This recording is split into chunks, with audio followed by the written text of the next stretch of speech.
Louange à Dieu, très haut Seigneur, pour la beauté de ses exploits, par la musique et par nos voix. Louange à lui dans les hauteurs. Louange à Dieu, très haut Seigneur, pour la beauté de ses exploits, par la musique et par nos voix. Louange à lui dans les hauteurs. Louange à lui, puissance, honneur, pour les actions de son amour, au son du corps et du tambour. Louange à lui pour sa grandeur. Louange à Dieu, très haut Seigneur, pour la beauté de ses exploits, par la musique et par nos voix. Louange à lui dans les hauteurs. Tout vient de lui, tout est pour lui. Harpe, cithare, louez-le. Cordes et flûtes, chantez-le. Que tout vivant le glorifie. Louange à Dieu, très haut Seigneur, pour la beauté de ses exploits, par la musique et par nos voix. Louange à lui dans les hauteurs. Louange à Dieu dans sa demeure, louez son œuvre de vaillance. Alléluia, alléluia, louange à lui dans sa grandeur. Louange à Dieu, très haut Seigneur, pour la beauté de ses exploits, par la musique et par nos voix. Louange à lui dans les hauteurs.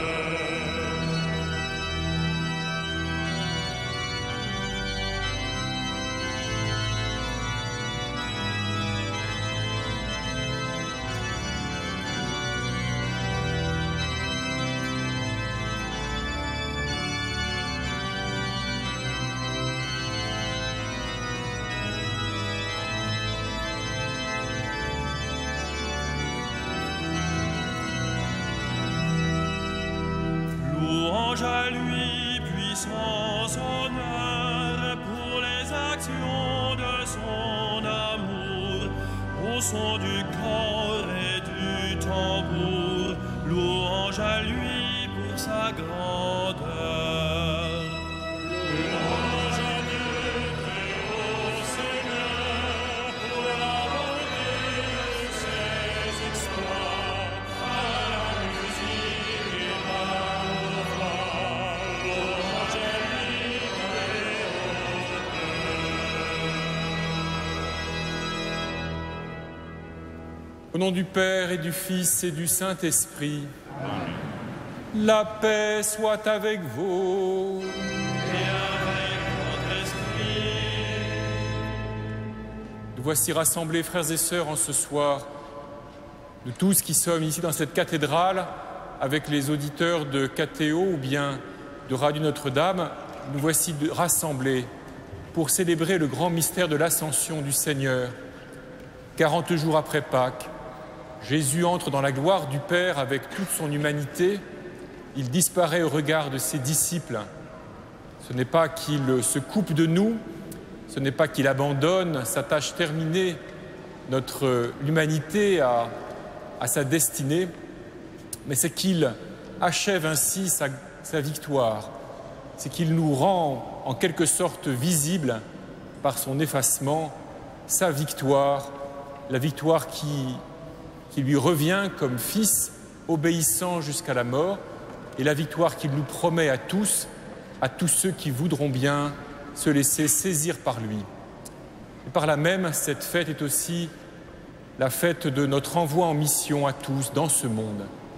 Frères et sœurs, donc, pour pouvoir célébrer dignement ce mystère, présentons-nous devant Dieu en vérité, prions les uns pour les autres, demandons l'aide les uns des autres pour nous présenter devant Dieu à sa miséricorde.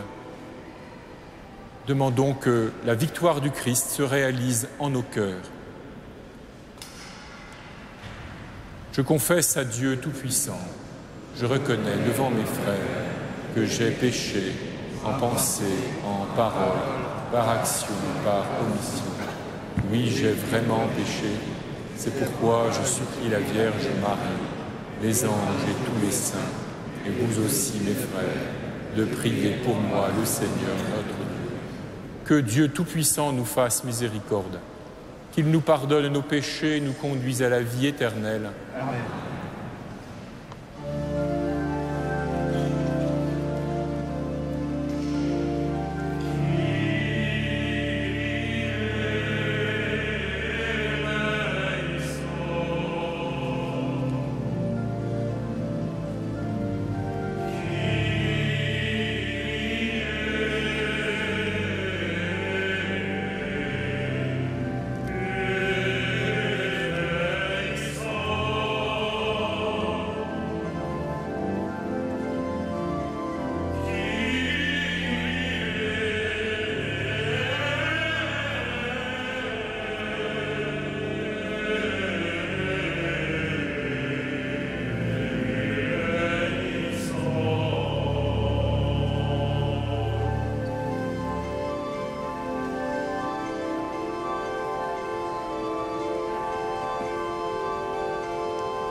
Gloria in excelsis Deo.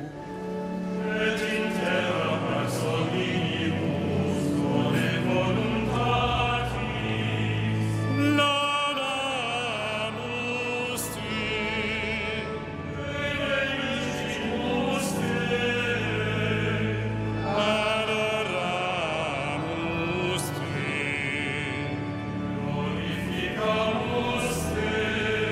Gratias agimus tibi, Pater maniam gloriam tuam.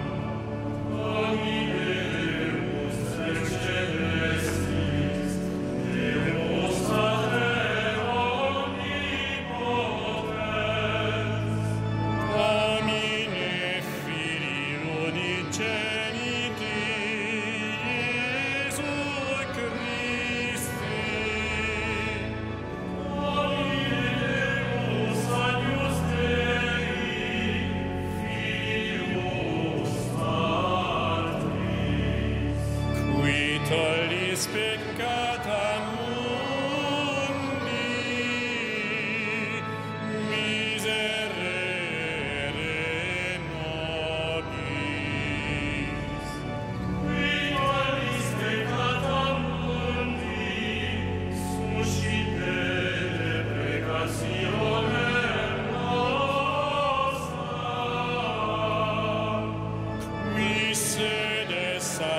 terram Patris, miserere nobis, Qualiam tu solus sanctus, tu solus Dominus,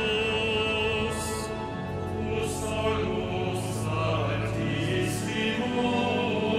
Iesu Christe, cum Sancto Spiritu, in gloria Dei Patris. Amen.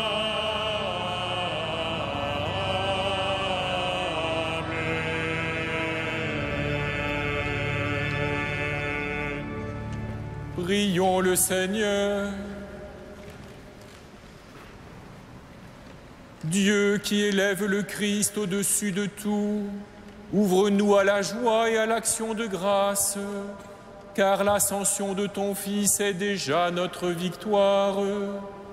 Nous sommes les membres de son corps, il nous a précédés dans la gloire auprès de toi, et c'est là que nous vivons en espérance.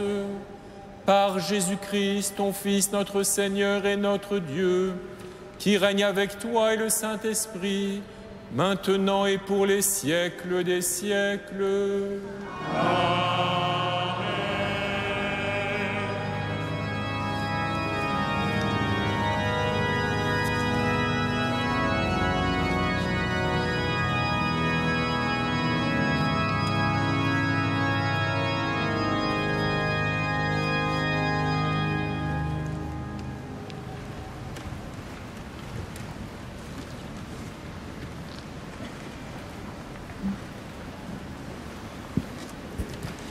Lecture du livre des Actes des Apôtres.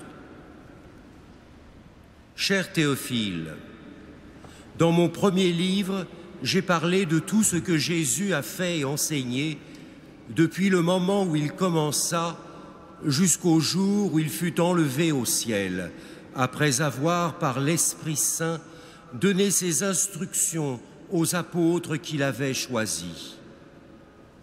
C'est à eux qu'il s'est présenté vivant après sa passion. Il leur en a donné bien des preuves, puisque pendant 40 jours, il leur est apparu et leur a parlé du royaume de Dieu. Au cours d'un repas qu'il prenait avec eux, il leur donna l'ordre de ne pas quitter Jérusalem, mais d'y attendre que s'accomplisse la promesse du Père. Il déclara: cette promesse, vous l'avez entendue de ma bouche, alors que Jean a baptisé avec l'eau. Vous, c'est dans l'Esprit Saint que vous serez baptisés d'ici peu de jours. Ainsi réunis, les apôtres l'interrogeaient: Seigneur, est-ce maintenant le temps où tu vas rétablir le royaume pour Israël ? Jésus leur répondit: il ne vous appartient pas de connaître les temps et les moments que le Père a fixés de sa propre autorité.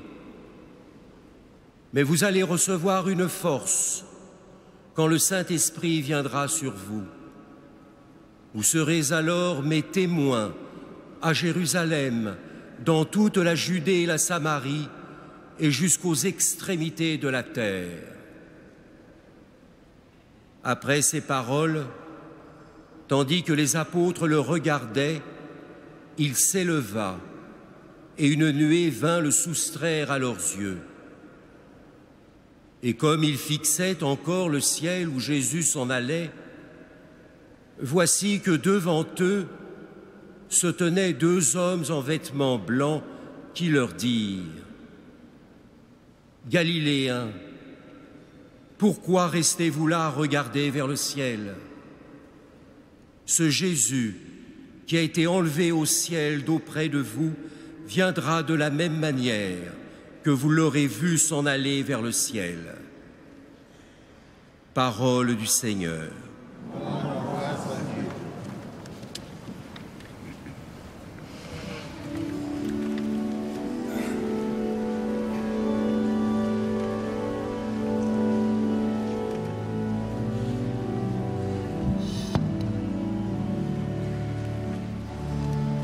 Le Seigneur monte au ciel au milieu des chants de joie.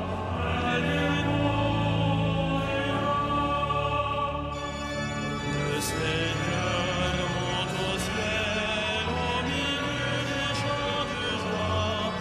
Alléluia.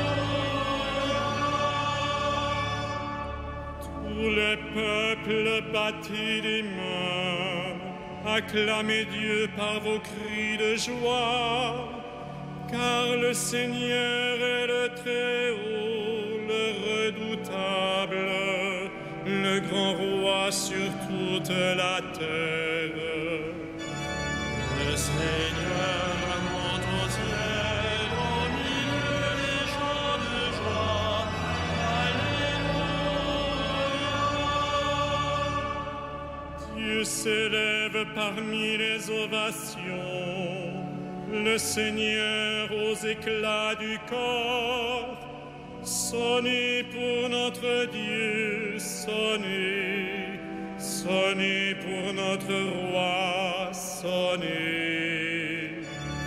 Le Seigneur monte au ciel au milieu des chants de joie. Alléluia. Car Dieu est le roi de la terre, que vos musiques l'annoncent.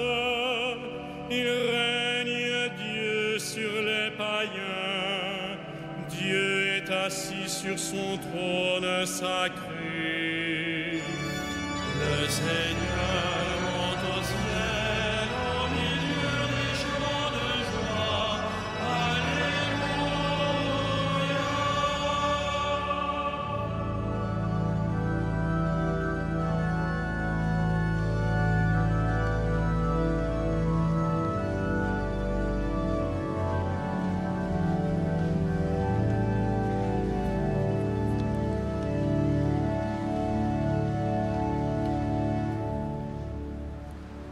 Lecture de la lettre de saint Paul apôtre aux Éphésiens.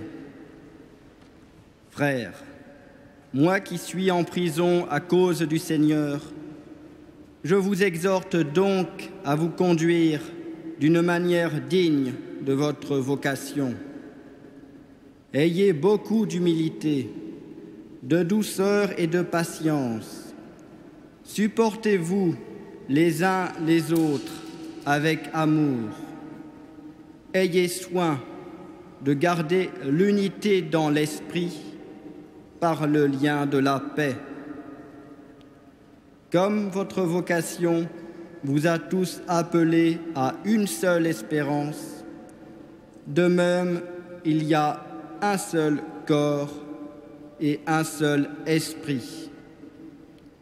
Il y a un seul Seigneur, une seule foi, un seul baptême, un seul Dieu et Père de tous, au-dessus de tous, par tous et en tous.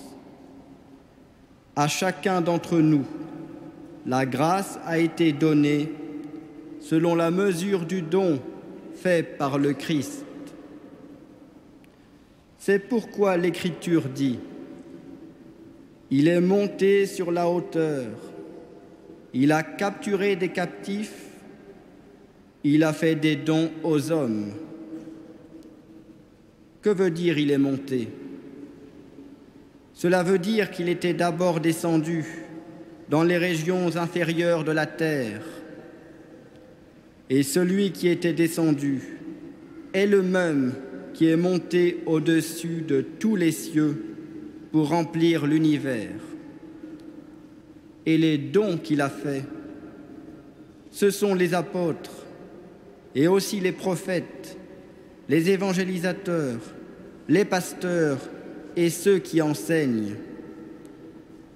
De cette manière, les fidèles sont organisés pour que les tâches du ministère soient accomplies et que se construise le corps du Christ, jusqu'à ce que nous parvenions tous ensemble à l'unité dans la foi et la pleine connaissance du Fils de Dieu, à l'état de l'homme parfait, à la stature du Christ dans sa plénitude. Parole du Seigneur.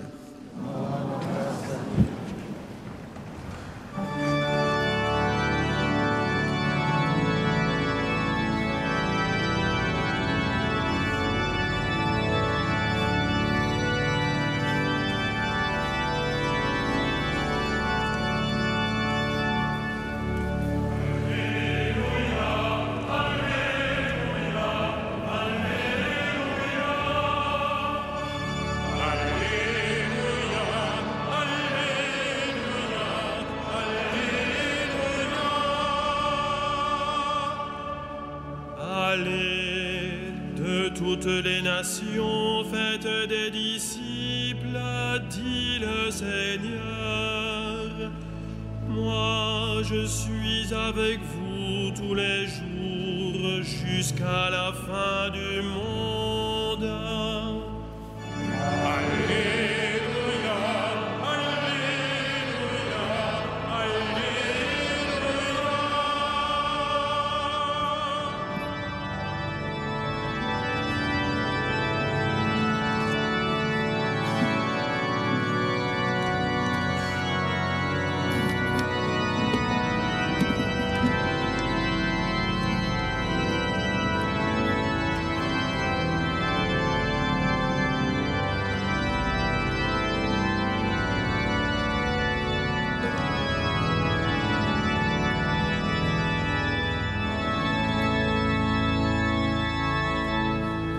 Le Seigneur soit avec vous. Et avec votre esprit. Évangile de Jésus-Christ selon saint Marc. Gloire à toi, Seigneur.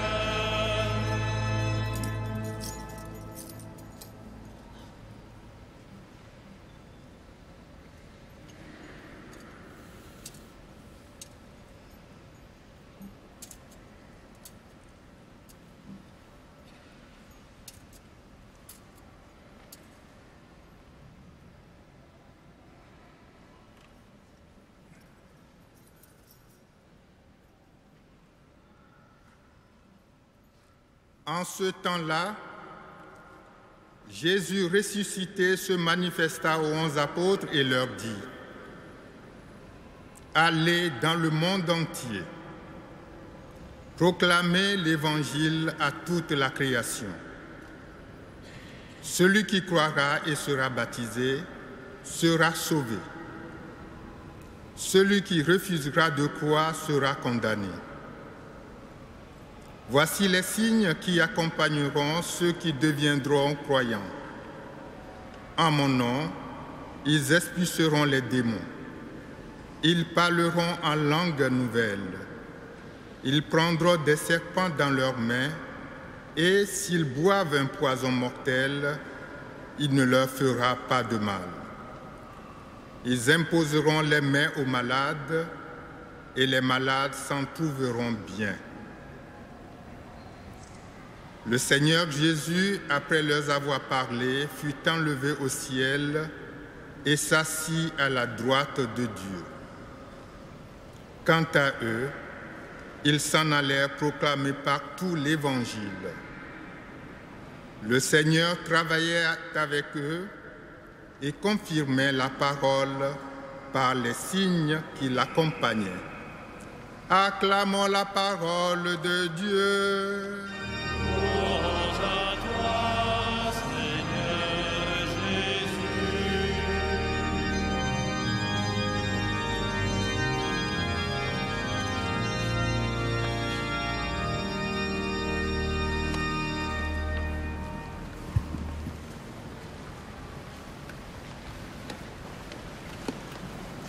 Frères et sœurs, l'évangéliste saint Marc a recueilli de ces ultimes paroles de Jésus une formule étonnante si nous y prêtons attention.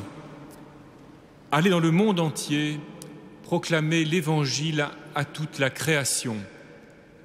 Entendons-le bien, Jésus ressuscité ne dit pas à ses disciples seulement d'aller proclamer l'évangile à tous les hommes, à tous les peuples, à toutes les cultures, mais il dit à toute la création, car la proclamation de la résurrection de Jésus est une bonne nouvelle, un évangile, bien sûr pour tous les hommes, d'où qu'ils viennent, de quelque condition qu'ils soient, mais aussi, il nous faut l'entendre ici, pour l'ensemble de la création, pour tous les êtres vivants et même pour tous les êtres créés, jusqu'aux végétaux, jusqu'aux minéraux, jusqu'aux plus ultimes extensions de l'immensité du cosmos dans lequel nous nous trouvons.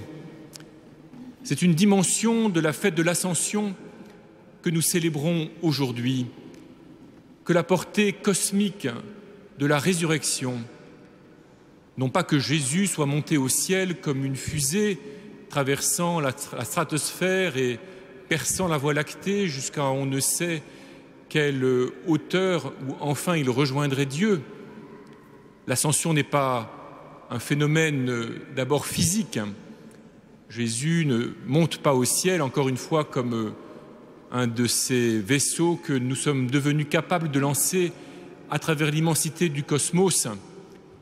Mais Jésus, le Fils de Dieu fait homme, le Créateur entré dans notre condition humaine, a vécu dans son humanité dans ce cosmos.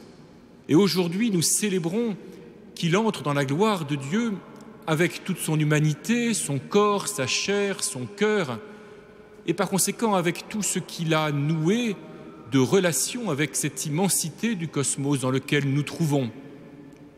Et ceci, frères et sœurs, nous amène à croire, à oser croire, que cette immensité du cosmos que la science, depuis quelques siècles, nous donne de contempler et qui nous paraît à la fois fascinante et effrayante, cette immensité du cosmos dans laquelle l'humanité apparaît comme une minuscule chose, un minuscule phénomène sur une poussière qui serait notre système solaire et dans lequel notre planète est encore une minuscule, une microscopique poussière, eh bien nous osons croire que cet immense cosmos, dont nous n'arrivons pas encore à parcourir toutes les dimensions, cet immense cosmos qui s'étend sur des millénaires, des millions d'années, eh bien, il est tout entier, il trouve son aboutissement, il trouve son achèvement, il trouve sa justification dans nous, en nous les hommes et surtout en Jésus de Nazareth, le Fils fait homme qui a vécu au sein de ce cosmos et qui, montant dans la gloire du Père, tire à lui tout ce qu'il a créé. Toute cette immensité du cosmos est nécessaire en quelque sorte pour l'aventure humaine, si microscopique celle-ci puisse paraître. Toute cette immensité de richesse et de vide, toute ce prodigieux déploiement de vie et de mort, d'énergie et de refroidissement qui constitue ce cosmos, toute cette dépense incroyable que nous pouvons admirer et qui aussi peut parfois nous effrayer, eh bien tout cela, frères et sœurs, nous osons croire que cela est nécessaire pour être le cadre dans lequel se déploie notre humanité, notre histoire humaine devant Dieu. Et en Jésus, nous contemplons que toute cette création, tout ce créé, trouve sa justification ultime parce que le Fils de Dieu, venu jusqu'à nous les hommes, entrer notre condition humaine, entre dans la gloire du Père en tirant à lui son humanité et avec elle tous les êtres créés de quelque nature qu'ils soient. Et donc, frères et sœurs, nous autres, envoyés à la suite des apôtres, proclamer dans le monde la bonne nouvelle de la résurrection et du salut qui est annoncé à tous les hommes, nous annonçons une joyeuse nouvelle à tous les hommes qui veulent bien nous écouter, mais par ricochet en quelque sorte aussi, nous contribuons à une sorte de joie de tout le créé, de tout le cosmos, de toute cette immensité, de cette multitude des formes de vie qui peuvent espérer, en quelque sorte, chacune à sa manière, trouver sa justification et son aboutissement, parce que le Créateur a réussi son œuvre jusqu'au bout, parce que le Verbe créateur, dans sa puissance de sa résurrection et de son ascension, tire tout jusque vers le Père. Il y a, frères et sœurs, un autre aspect dans ce que saint Marc nous fait entendre de la part du Seigneur. Celui qui croira et sera baptisé sera sauvé, celui qui refusera de croire sera condamné. Souvent, une bonne partie des chrétiens ne sont pas très à l'aise avec ce genre de phrases où il semble qu'il y en ait quelques-uns qui soient sauvés et d'autres qui sont perdus, condamnés. D'autres chrétiens, au contraire, s'accrochent à cette phrase. Ils y voient comme une sorte de formulation de la mission de l'Église. Ils se polarisent sur l'annonce de la perdition, de la damnation d'un certain nombre. Il nous faut être attentifs, frères et sœurs, que Jésus ne fait pas un parallèle strict. Celui qui croira et sera baptisé sera sauvé, et puis ensuite, celui qui refusera de croire sera condamné. Mais Jésus ne dit pas celui qui refusera d'être baptisé. Les deux formules ne se répondent donc pas exactement. Et ceci doit nous amener à nous demander ce que c'est que croire. Que veut dire croire? Et par conséquent, que veut dire refuser de croire? Que veut dire croire?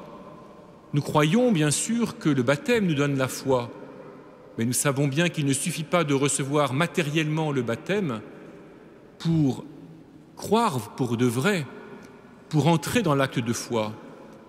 L'acte de foi est comme un chemin qui doit se déployer tout au long de notre vie, qui doit petit à petit, par lequel nous devons petit à petit intégrer dans cet acte de foi l'ensemble de nos puissances, de nos compréhensions, de nos représentations, de nos manières de vivre et finalement d'être.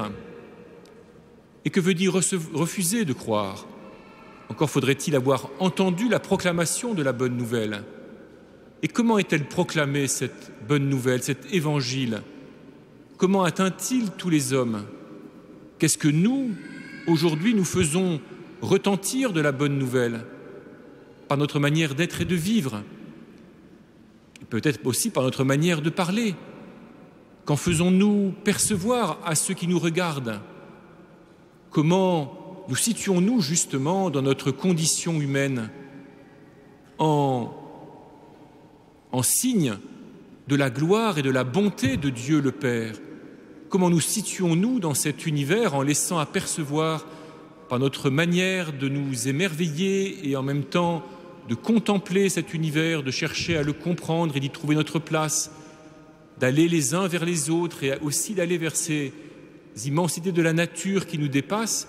Que laissons-nous percevoir de notre foi dans le Dieu créateur et de notre confiance en sa victoire finale, dans le débouché, dans l'accomplissement plénier de son œuvre créatrice? Alors, frères et sœurs, il nous faut comprendre que lorsque le Seigneur Jésus disparaît au regard de ses apôtres, qu'il est enlevé au ciel, comme le disent saint Luc et saint Marc, il ne nous abandonne pas, il n'abandonne pas ses amis à leur triste sort, en leur laissant simplement quelques souvenirs pour se consoler et quelques paroles encourageantes à méditer, tandis que les années passent avec leur lot d'épreuves et de complications. Le Seigneur entré dans la gloire, le Seigneur montant au ciel, le Seigneur disparaissant au regard de ses disciples, il est celui qui, comme le dit saint Paul, est descendu aux profondeurs de la mort, non pas dans des profondeurs d'abord cosmiques ou physiques, mais dans les profondeurs de la mort, alors que la mort semble être la destinée de tout ce qui est créé.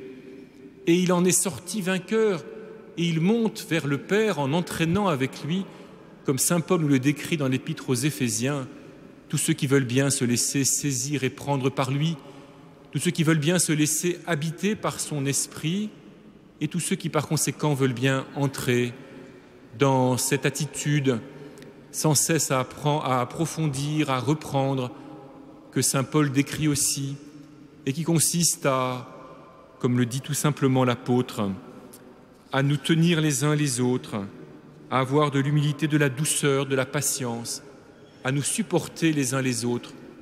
Le Christ, en montant dans la gloire du Père, lance en quelque sorte dans l'humanité et par conséquent dans le cosmos une réalité nouvelle, le peuple saint que nous constituons et qui est son corps et qui déploie au milieu de ce monde et au milieu de ce cosmos les effets de la résurrection, d'abord parce que des hommes et des femmes apprennent à aimer en acte et en vérité, acceptent d'être liés les uns aux autres, acceptent de se porter les uns les autres dans leur réponse à Dieu, dans leur manière de faire aboutir en eux ce qu'ils ont reçu de la création.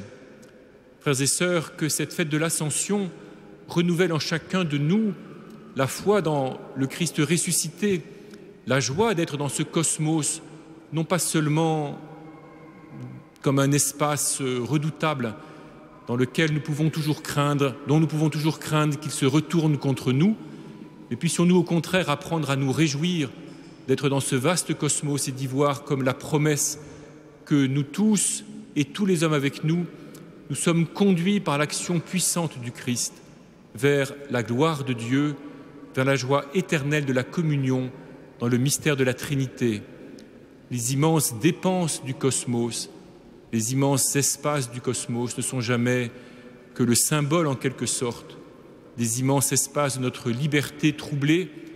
Les incroyables énergies du cosmos annoncent et nous donnent de percevoir quelque chose de l'énergie de l'amour, aussi de l'atroce énergie destructrice du péché, mais nous osons croire que dans la résurrection de Jésus, c'est l'amour de Dieu, le Créateur, qui l'emporte, et que cet amour peut pénétrer nos cœurs à tous et à chacun, faisant ainsi monter toutes choses vers Dieu pour l'éternité. Amen.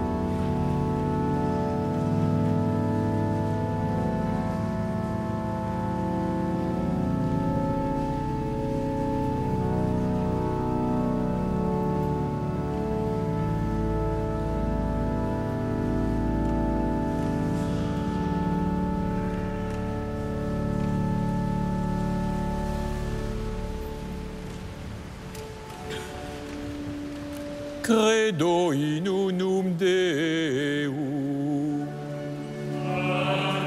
omnipotentem, factorem geniet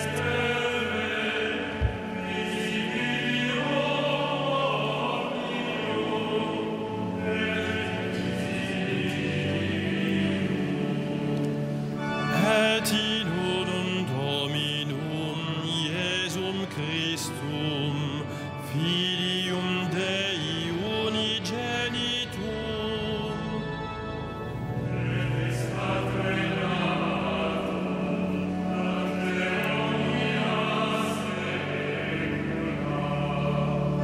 Deum de Deo, lumen de lumine, Deum verum de Deo vero.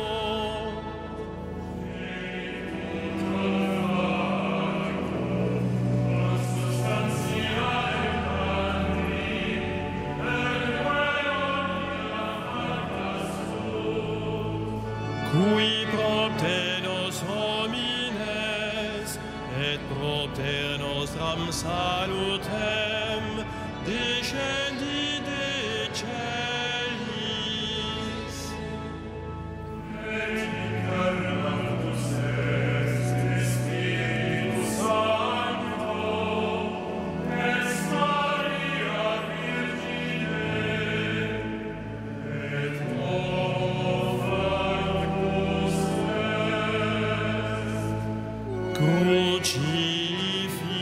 Crucifixus etiam Pontio Pilato, passus et sepultus est.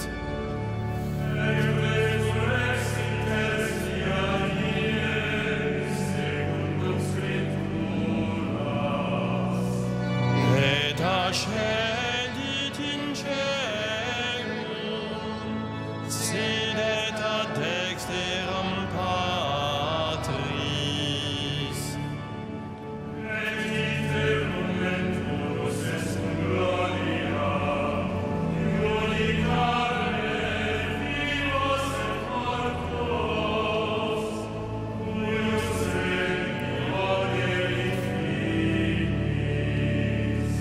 Et in Spiritum Sanctum Dominum, et vivificantem, qui ex Patre Filioque procedit.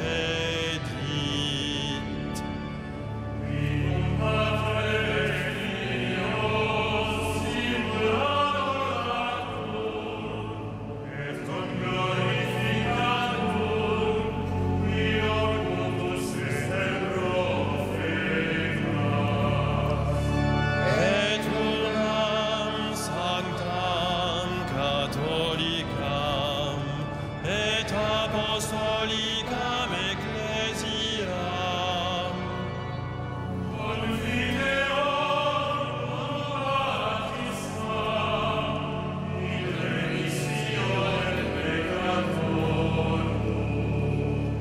et expecto resurrectionem mortuorum.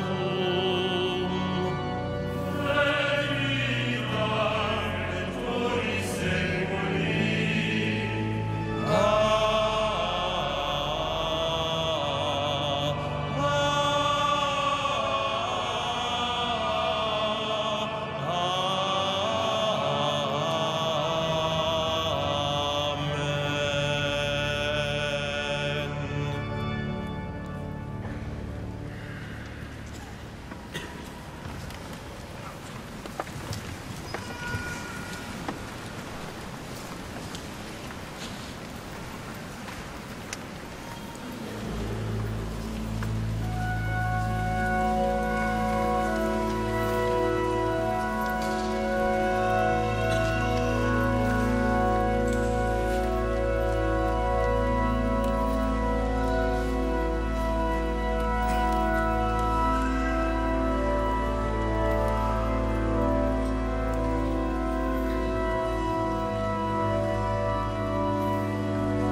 Prions ensemble au moment d'offrir le sacrifice de toute l'Église. Seigneur, nous te présentons humblement ce sacrifice pour fêter l'ascension de ton Fils auprès de toi. Que cet échange mystérieux nous fasse vivre avec le Christ ressuscité, lui qui règne pour les siècles des siècles. Amen. Le Seigneur soit avec vous. Élevons notre cœur. Rendons grâce au Seigneur notre Dieu.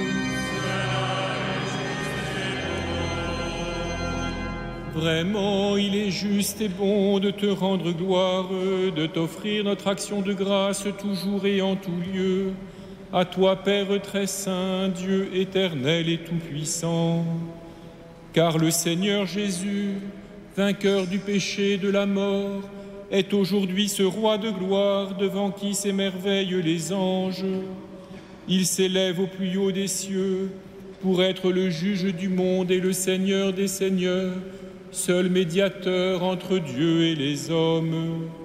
Il ne s'évade pas de notre condition humaine, mais en entrant le premier dans le royaume, il donne aux membres de son corps l'espérance de le rejoindre un jour.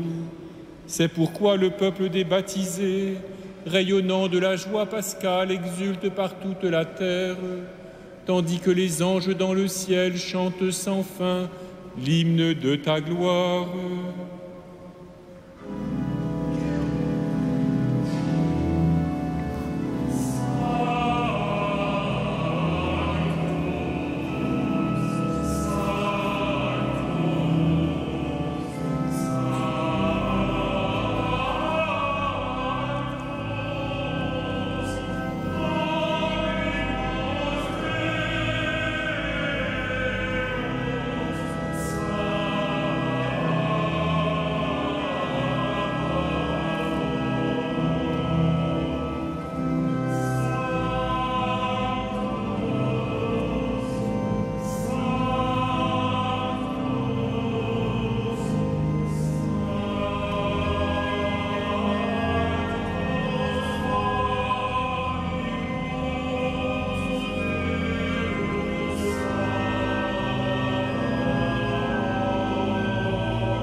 Tu es vraiment saint, Dieu de l'univers, et toute la création proclame ta louange, car c'est toi qui donnes la vie, c'est toi qui sanctifies toutes choses par ton Fils Jésus-Christ notre Seigneur, avec la puissance de l'Esprit Saint, et tu ne cesses de rassembler ton peuple, afin qu'il te présente partout dans le monde une offrande pure.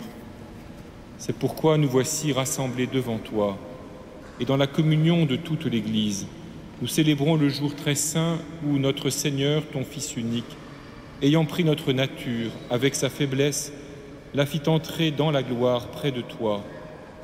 Par lui qui siège désormais à ta droite, Dieu Tout-Puissant, nous te supplions de consacrer toi-même les offrandes que nous apportons. Sanctifie-les par ton esprit, pour qu'elles deviennent le corps et le sang de ton Fils, Jésus-Christ notre Seigneur, qui nous a dit de célébrer ce mystère. La nuit même où il fut livré, il prit le pain. En te rendant grâce, il le bénit, il le rompit et le donna à ses disciples en disant : « Prenez et mangez-en tous. Ceci est mon corps livré pour vous. »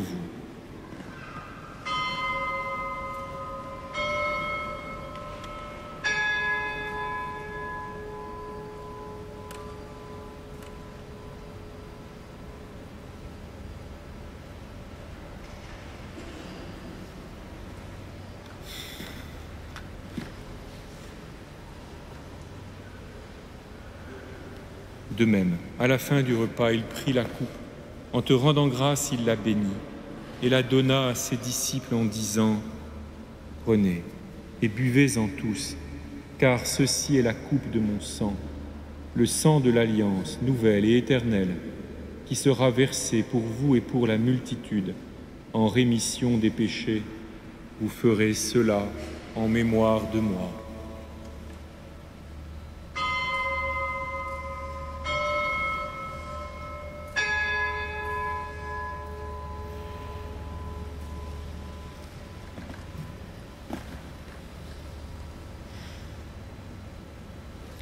Il est grand le mystère de la foi.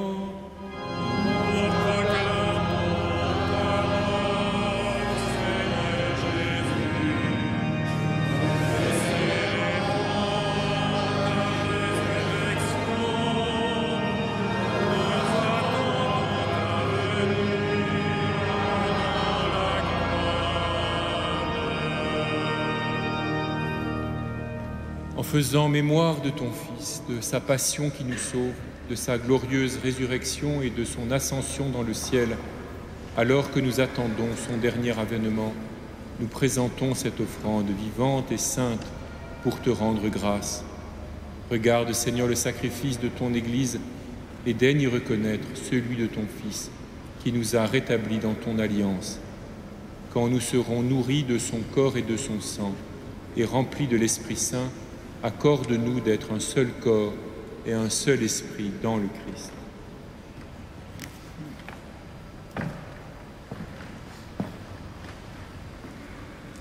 Que l'Esprit Saint fasse de nous une éternelle offrande à ta gloire, pour que nous obtenions un jour les biens du monde à venir, auprès de la Vierge Marie, la bienheureuse Mère de Dieu, de Saint Joseph son époux, avec les apôtres, les martyrs, Saint Denis et tous les saints qui ne cessent d'intercéder pour nous.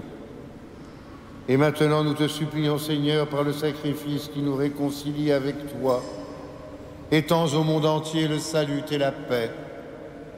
Affermis la foi et la charité de ton Église au long de son chemin sur la terre. Veille sur ton serviteur, le pape François, notre évêque André, ses auxiliaires Éric, Jérôme et Renaud, l'ensemble des évêques, les prêtres, les diacres, tout le peuple des rachetés. Souviens-toi de ceux que tu as fait renaître en cette fête de Pâques de l'eau et de l'Esprit Saint pour une vie nouvelle dans le Christ. Écoute les prières de ta famille assemblée devant toi.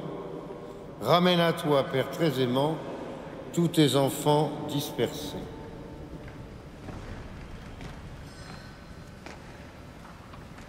Pour nos frères défunts, pour les hommes qui ont quitté ce monde et dont tu connais la droiture, nous te prions.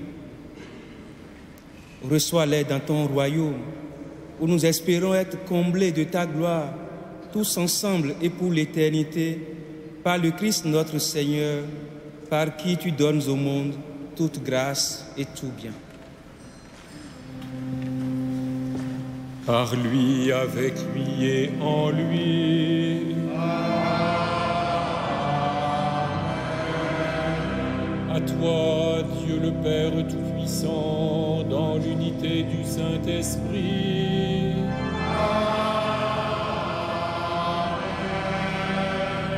Tout honneur et toute gloire pour les siècles des siècles.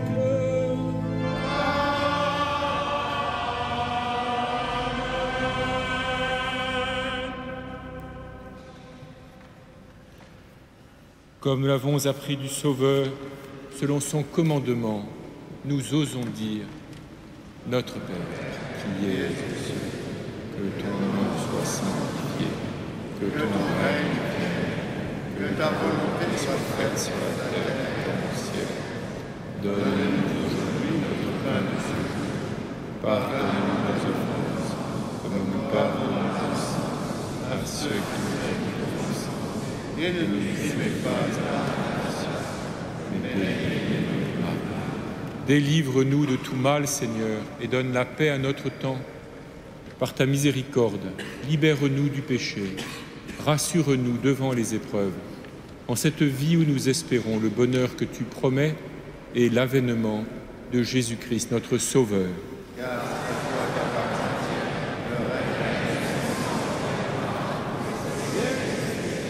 Seigneur Jésus-Christ, tu as dit à tes apôtres, je vous laisse la paix, je vous donne ma paix. Ne regarde pas nos péchés, mais la foi de ton Église. Pour que ta volonté s'accomplisse, donne-lui toujours cette paix et conduis-la vers l'unité parfaite, toi qui règnes pour les siècles des siècles. Que la paix du Seigneur soit toujours avec vous. Dans la charité du Christ, donnez-vous la paix.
Heureux les invités au repas du Seigneur.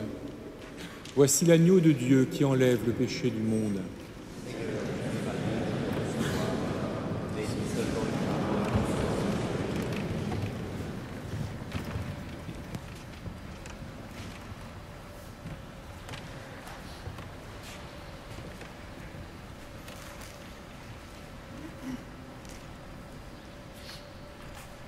Seigneur,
Frères et sœurs bien-aimés, quelques informations.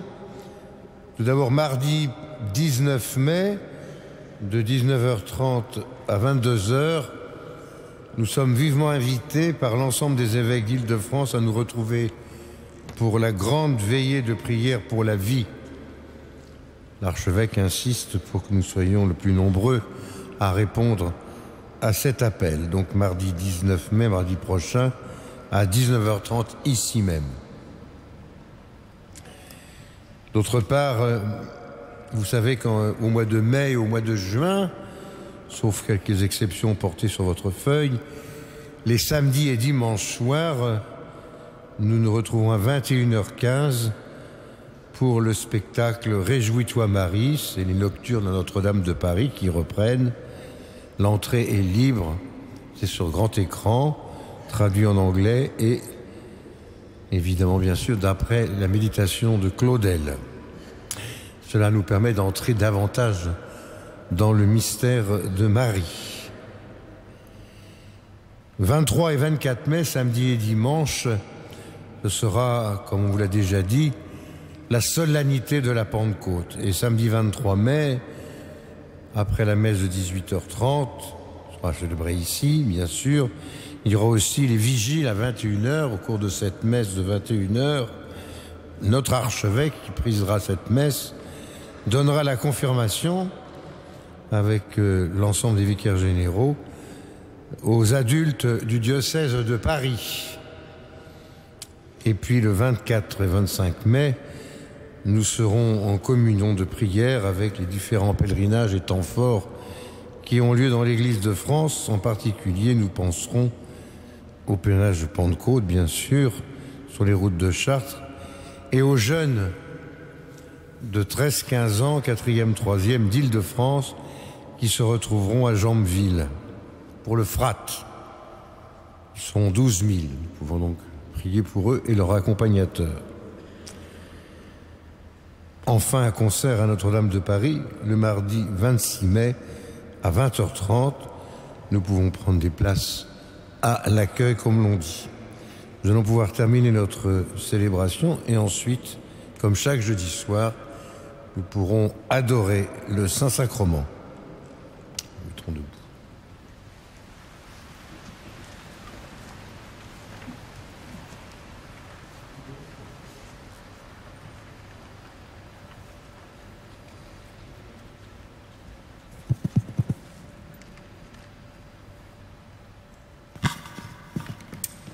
Prions le Seigneur. Dieu qui nous donne les biens du ciel alors que nous sommes encore sur la terre, mets dans nos cœurs un grand désir de vivre avec le Christ, en qui notre nature humaine est déjà près de toi, lui qui règne pour les siècles des siècles. Amen. Préparons donc, frères et sœurs, pour un temps d'adoration du Saint-Sacrement.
Sanctum ergo. Sacramentum.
Toi qui nous as donné, Seigneur, dans le vrai pain du ciel, un aliment qui communique ton Esprit Saint, accorde-nous de vivre en toi dès maintenant et de ressusciter dans la gloire au dernier jour, par Jésus le Christ, notre Seigneur.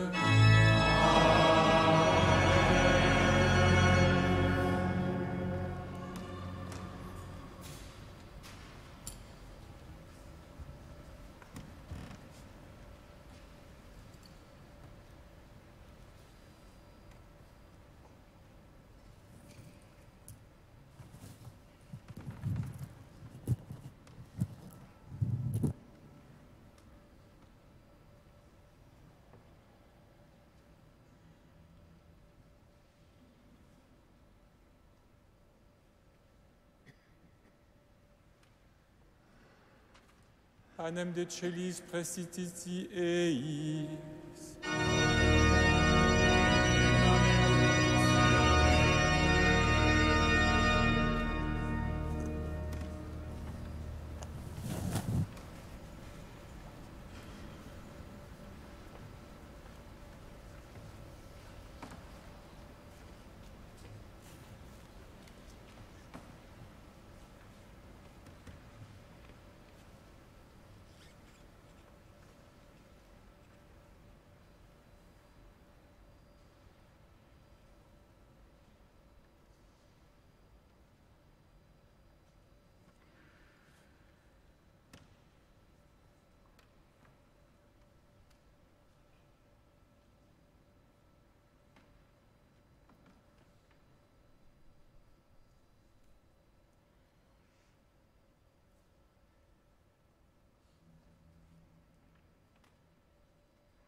Dieu soit béni.